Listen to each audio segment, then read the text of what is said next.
Christ is not in Christianity. Let me make this very clear. Being a Jesus follower and embodying Christ consciousness are two completely different things.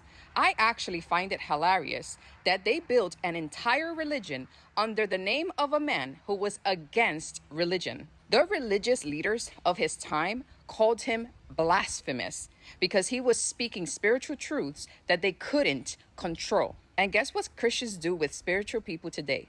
Same thing, different times. And I'm gonna call it like it is. Most Jesus followers are hypocrites. They're just fans of Jesus, but they're nothing like him. Christ was the embodiment of unconditional love. And what do most Christians do today?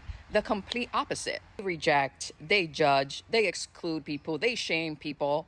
I literally know someone who says, I love my granddaughter, but I can't accept her because she's gay.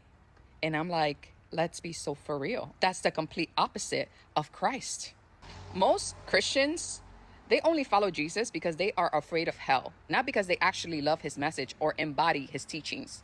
You can quote a million Bible verses, but if your actions don't look like Christ, you're a damn hypocrite. You know, I watched The Passion of the Christ this weekend, and it really hit me hard. The same religious spirit that mocked and crucified Joshua is alive today in most of those who call themselves Christians.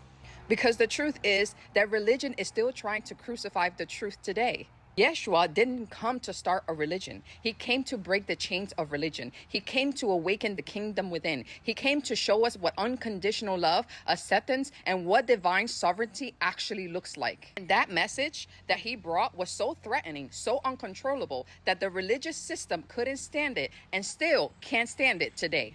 But that's too bad because Christ consciousness still lives today and it cannot be caged. Christ is not in your religion or your churches. Christ is in consciousness. Christ is in your remembrance. Christ is in love that is embodied. And his fire still lives within those today, not in those afraid of hell, but in those brave enough to remember that they are God and live as God in the flesh, free, sovereign, and untamed.